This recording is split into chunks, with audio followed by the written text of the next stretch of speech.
Hey everybody, this is Spot, and welcome to Xenonauts. It feels really great to be recording again, I tell you. Anyway, let's get this started so it doesn't drag or anything. If you're not familiar with Xenonauts, Xenonauts is pretty much a spiritual successor to the original UFO Enemy Unknown, or in North America, XCOM UFO Defense. The original game was pretty in-depth. It was a strategy tactical game. Recently, Firaxis released a new XCOM game, which is a great game, although a lot of the mechanics are watered down quite a bit to make it more mainstream. They're more streamlined, right? And it's still great. They did a really good job with it. This game, which is not technically part of the XCOM series at all, actually kept a lot of those mechanics, right? So there is a little bit more in-depth things, more tracking of stats, etc., which is great because that's what we like to do, right? So let's get right into it. The first thing we need to do is to select a primary base location. Now, if you're not familiar with this stuff at all, first of all, shame on you.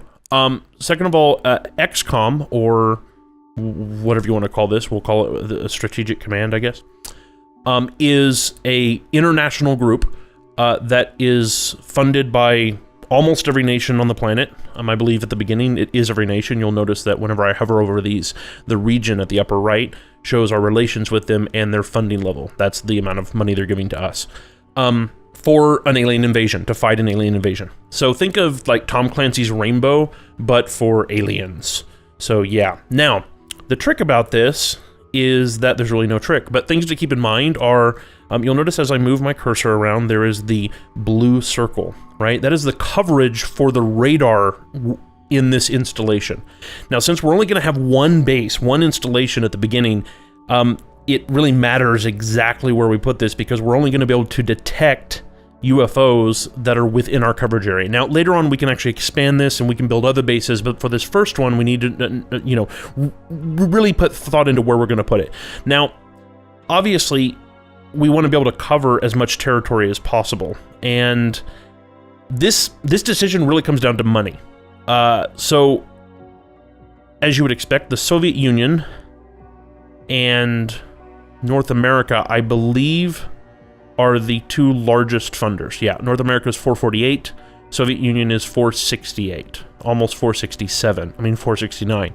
So they're the two big ones. Now, the thing is that we could hit Central America and go like around here, Cuba, and get most of the US, but we still, miss some over here. And the thing is, at the end of every month, you get rated, and for the countries that you miss things, right, you don't take care of things, they will drop their funding. If you do really well, they will increase their funding. Now, the issue is that we could cover all of the US almost. We're not going to get Alaska. We could cover the majority of the, not the US, North America, we'll just say, and Central America. But together, those, that only comes out to a little over $500,000. All right? I'm sorry. A little over $600,000. So, but if we go over here, let's say we were like at the edge here of the Soviet Union, like right here, we would cover a portion of the Soviet Union, not all of it, Europe, see if we're like here, a large portion of the Middle East, and most of North Africa. That's a good chunk of money, right? Now, we're going to lose money from the Soviet Union as the months go by because look at how much coverage we have. It's not much. So, but we still have a lot of coverage of other regions in here, whereas over here, we're not getting that big of a bang for our buck, if that makes sense. Or whatever the world currency is these days. Actually, it has a dollar sign, so we're going to assume it's dollars. All right, so I'm thinking maybe, like I said, right here, or maybe actually over here. Like this tip would be pretty good. That gets almost all of Europe with the exception of Iceland. And almost all of the Middle East and a good chunk of the Soviet Union. Now, obviously, this actually gets us most of the highly populated, well, not actually all of them, but a large portion of the populated areas of the Soviet Union. However, I don't know if it actually takes that into account, like when it's deciding what your funding changes are going to be. And then a large portion of Northern Africa, my apologies. So great, I think that actually works pretty good. So we're going to go right about here. Middle East. We will call it the Middle East base. That's fine. Great. Boom. There we go. Now, this is the geoscape. This is the strategy portion of the game, right? And this is in real time, more or less, right? You'll notice our clock is counting there. We're very, the slowest point, actually. I was about to say a slower, but the slowest.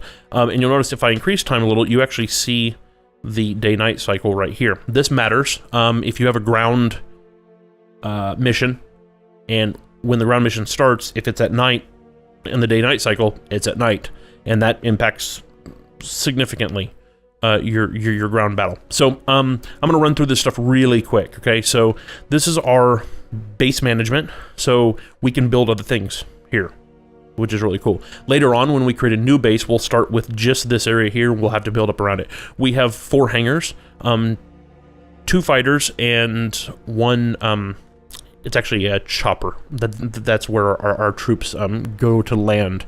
We have 1 empty hangar, which we'll need. These are labs. It's a laboratory for doing research. This is a workshop for building stuff, primarily stuff that we've researched. This is the command center. This is the radar, right? So we can actually build another one of these, which we're not going to do at the moment because they're expensive and the upkeep is high, and that will actually increase that circle, right? These are the barracks, and this is the storeroom where we keep its inventory, more or less, right? All right, as far as the barracks are concerned, you'll notice it says, on the tooltip, it says space used is 30 of 35. So barracks provide living quarters for everyone. So you'll notice we have soldiers, 10, scientists, 10, engineers, 10. That's 30 total. This will support 35. So we can add 5 more people to any of these teams, total, and then we're going to need more living quarters. What I'm going to do is... Oh, and obviously, each of these, the laboratory and the workspace workshops, also have limits. So you'll notice that the space used is 10 to 15. We can add 5 more scientists, which is actually probably what we're going to do. Workshops, we have 0 of 15 space used. Do we have 0 engineers? No, we have 10 engineers. Oh, that's probably because they're working, I guess, automatically. All right. One of the things we want to do is the medical center. This costs 50,000. The upkeep is not horrible. We establishing this base costs $500,000, by the way. So we started with 2 million. We now have 1.5 left. The medical center is important. It takes 10 days to build, which is the reason you want to start it right away if possible. And when your troops get wounded in battle, which they will, they take a significant amount of time to recuperate before you can use them again.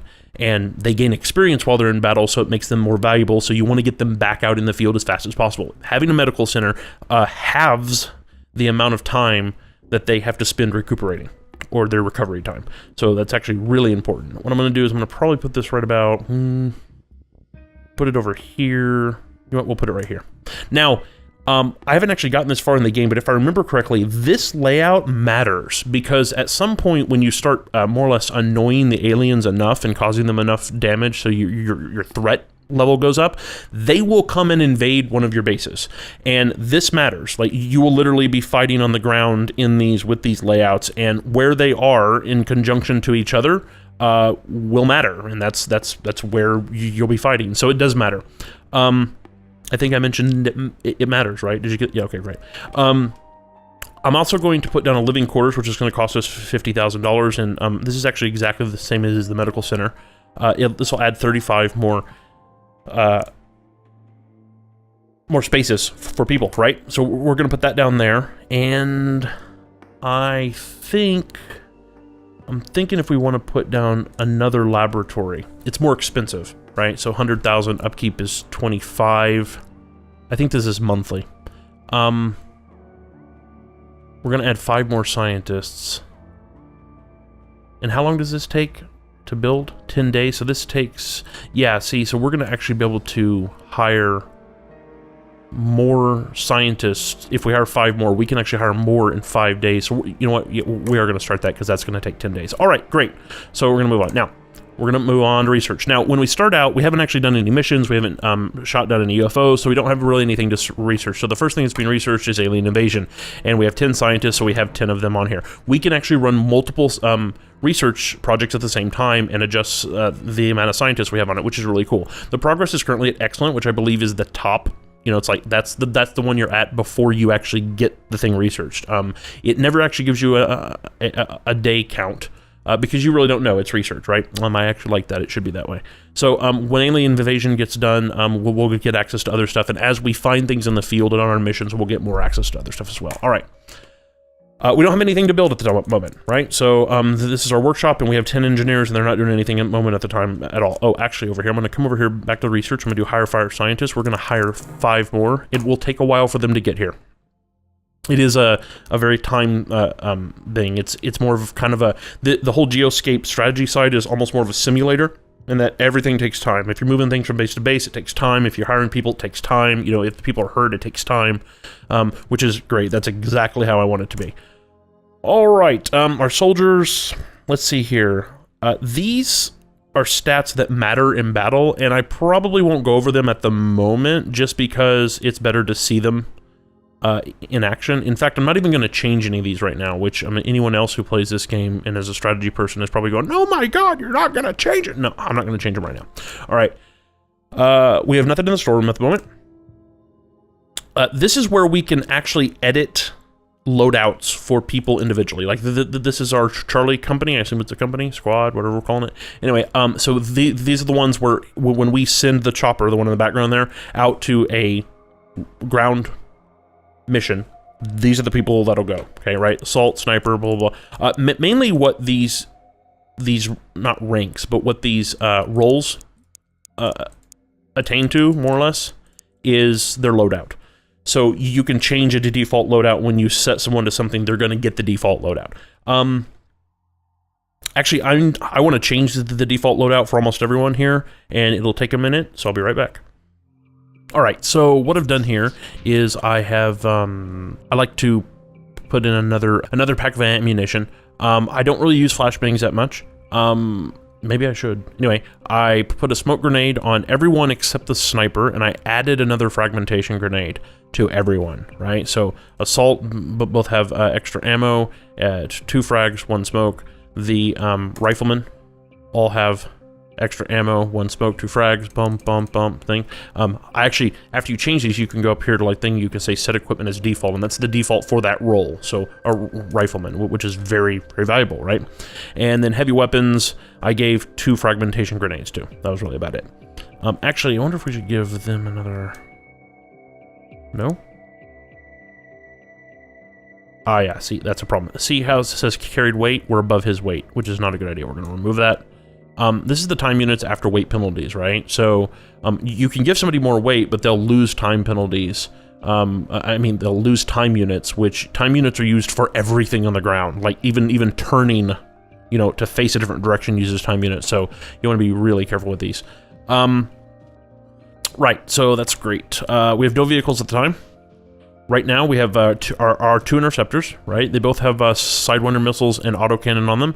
These are really great for lighter aircraft. Later on, we'll hopefully get a higher-end interceptor which can handle heavy weapon mounts. See, it has light hardpoints. It'll be a heavy hardpoint, sorry. And we'll be able to get something that's better for heavier vehicles.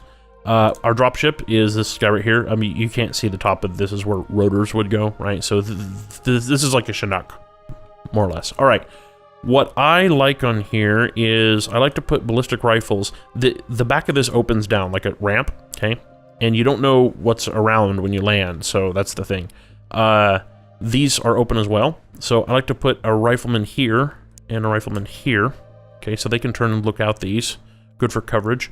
Okay, we want a shotgun there, precision rifle, shotgun. Actually, we're going to put a rifleman here, shotgun here. There we go. All right, and the only other thing that I was going to do, I said I wasn't going to change these, but remember me talking about the time units. These are time units right here, right? And the only thing that I'm a big stickler on is I like my assault guys because they're the ones with the shotguns, and they need to get up close and personal before their shotguns become very viable. But when they are up close and personal, hardcore, right? I want their time units to be high, and I'm concerned about the accuracy, but it's not as important, right? So look up here. Here's my 2 assaults. Okay, George Jackson's time units suck. Heavy weapons. This is accuracy here. So, like, she has... I assume that's a girl. I think it's a girl. Katori? Yeah, I think so. She has amazing accuracy. She has the best accuracy on the team. Actually, other than Sophie here. The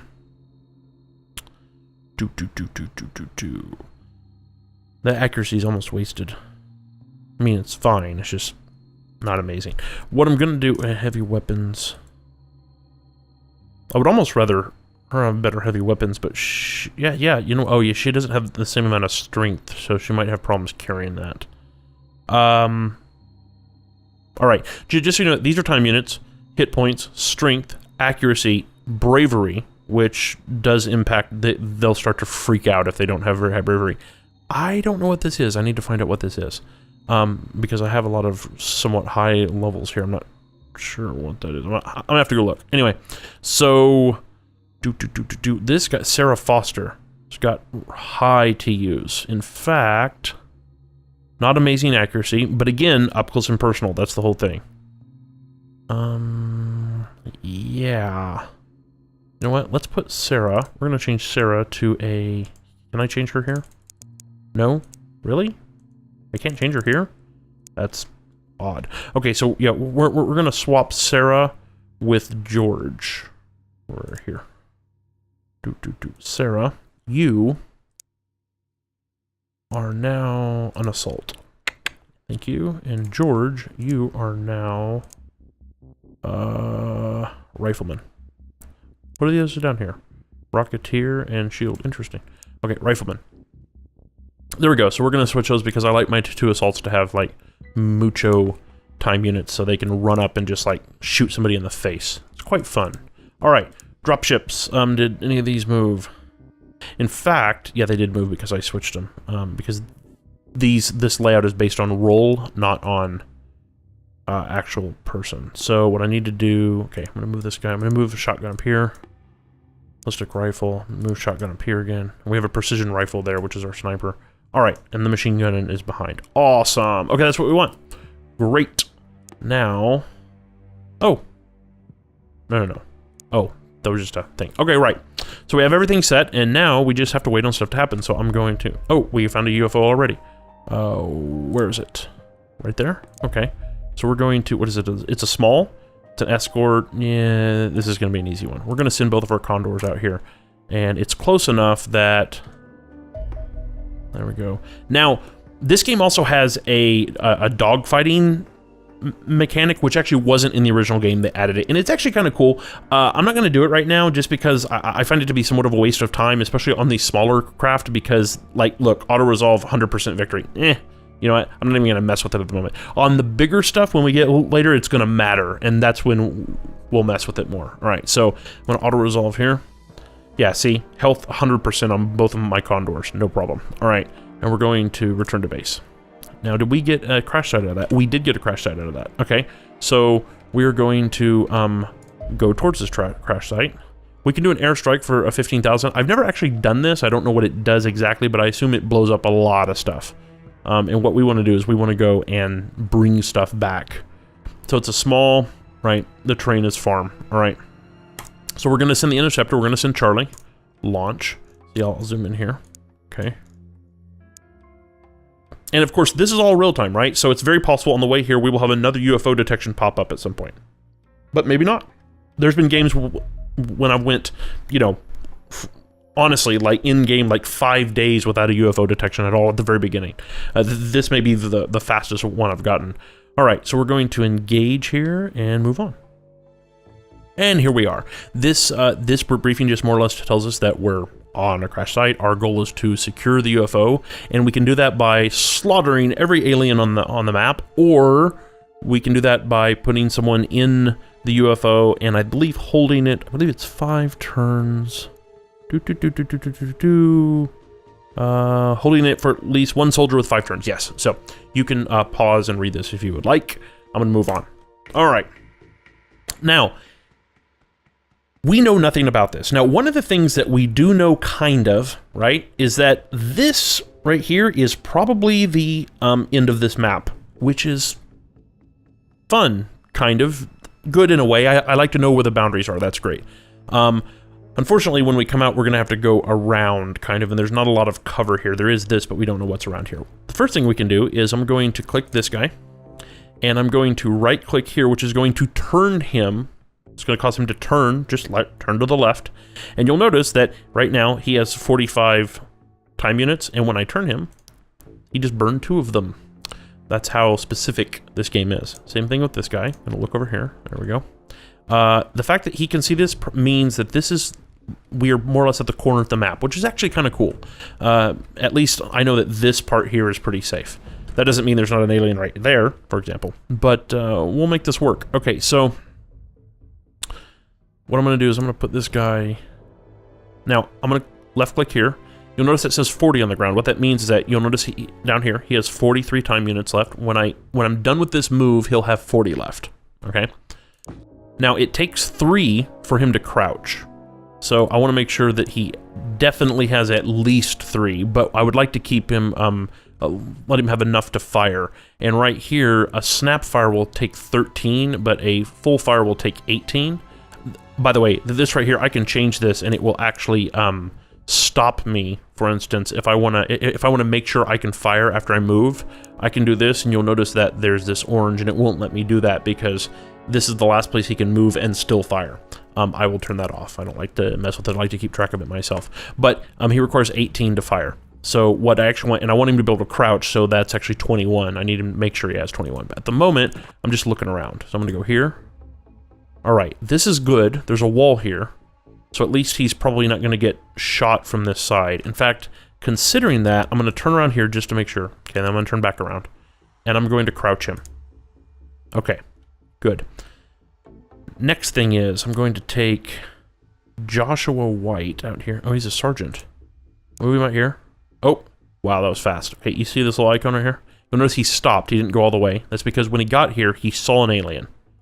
Now, these can sometimes be red and they can sometimes be orange. I'm not sure what the difference is. I need to look it up. It may have to do with how many time units the alien has available as well. So this alien, right here, I'm going to crouch him, and then I'm going to fire. Now, you'll notice that next to this reticle here, it says 14 TU. That's how much it's going to cost me to fire at him. I have a 34% chance of hitting him.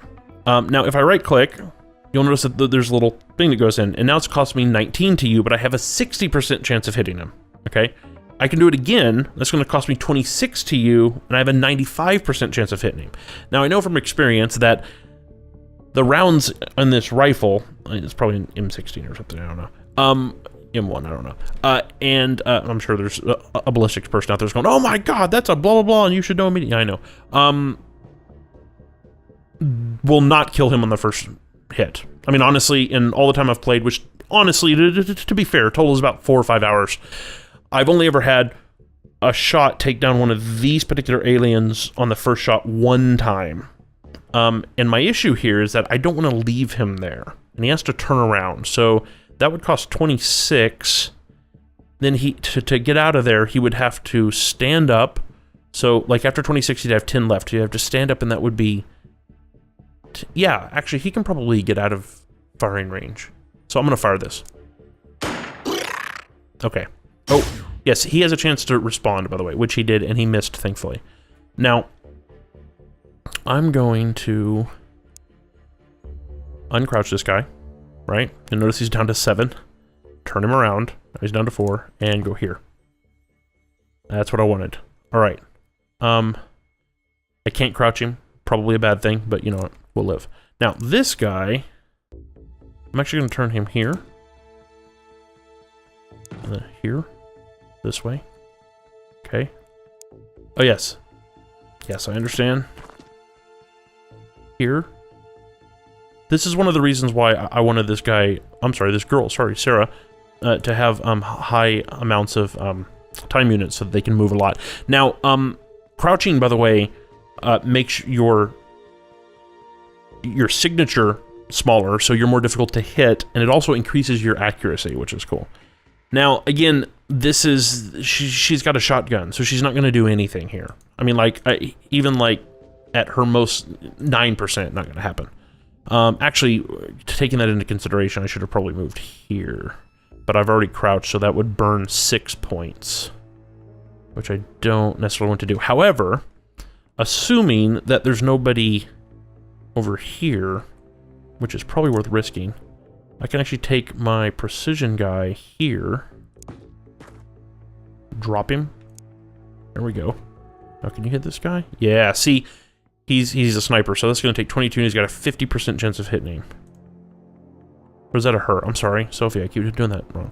Okay, so this is 28, which is fine. She's got that, and an 87% chance of hitting him. Since I've hit him once already, I'm hoping that this will take him down, so we're going to do it. Yep, awesome. All right, that's what we wanted. Now, you'll notice these things up here will show our different member, and the green bar is their movement point. So that's actually really good whenever you have them all over the map, because you can be like, oh, there's that guy, and blah, blah, blah. So we're going to take this guy here, George, drop him. I need to get these guys out of here. Vittori. There. Okay, heavy weapons.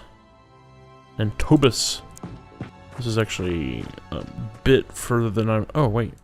Okay, so that's open there, so we don't have to worry about this corner here. That's good. All right. Alrighty then. And actually, I'm going to move this corporal up here. Oh, yes. And this guy, yeah, Joshua's already burnt. And I don't usually do this. Have somebody without cover, but I'm just going to do this simply because... Really? There we go. Heavy weapons, it's a long way. Aliens will sometimes shoot you from off-screen, because they can. So, yeah, that is something very important to keep in mind. Alright. Alien turn. Those are civilians. We don't have to worry about them. We do have to worry about them getting killed, because we actually get a higher rating the least of them die. But they tend to be, what would be the proper word? Stupid. So, yeah. Alright. See? He's just, like, example, okay? We're here. It's the corner of the map. We're all sprayed out like this. Like, why would you hide there? We've killed one already. You know we can kill them, so why don't you run over here and hide over here? That makes a lot more sense. But no, that would be too logical. All right, so we're gonna bring our corporal up here, who has the ginormous... You're dirty, yeah, that's not what I meant. Time unit pool. There we go. There, we're gonna drop her there. Wonderful. And the corporal here. There we go. Oh, wow. Wow, that... I don't ever actually think I've ever ran into the UFO that close before. This may be one of the first times that I actually try to take the URL, well, wow. Sorry, I'm a web developer. The UFO and hold it, as opposed to killing everyone on the map. Intriguing. All right. So we're gonna finish this move. Okay, drop you. And... Yes. Another civilian who has... What is that? Whoa. Sorry. I don't think there's any way to actually zoom in. No, there's not. He looks like he's holding a rifle or at least a shotgun. I've never actually seen a civilian actually kill one of the aliens, which would be really badass, but I don't think I've ever actually seen it happen. All right. Heavy weapons. Take this guy. I like the fact that this guy is a heavy weapons guy because he looks like a gun nut. Trust me. I live in Texas. He looks like a gun nut. All right. Here we've burned her stuff. Tobus. Can we get him over here? Not if we want him to shoot. Well, let's put him here. Turn him that way, drop him. Is he still going to be able to shoot? 24? Yes. Alright. Him down here, and we have our precision. Yeah, Sophie. You know, we are going to move Sophie because I don't need Sophie over on right there, point blank. That's not going to help us. All right, so we have set up our base, got everything running. We're on our first ground mission, and we're deployed, and things are looking pretty good so far. It is time to end this episode at the moment. Kind of like wet your palate for this. I will get the next one out very soon, because I know waiting for this type of stuff sucks in the middle of a mission like this. But I will get it out. If you're interested in seeing more of this, I'm still not sure if I'm going to turn it into a long-running series, but if you are interested in seeing more of it, like it, leave a comment and say, yes, I want to see more of this, because otherwise I may just go, okay, let's move on. Honestly, because I can play games by myself. I don't have a lot of time, but I can play games by myself. So I'm only interested in recording stuff that you actually want to see. So please do let me know. It's a cool game. It gets even more interesting, especially with this tactical part and the strategy part and the geoscape type stuff with the global stuff. It gets really interesting. So let me know. And yeah, we'll get it going. Thank you very much, and until next time, stay safe and have a fantastic time. Okay, later. Bye-bye.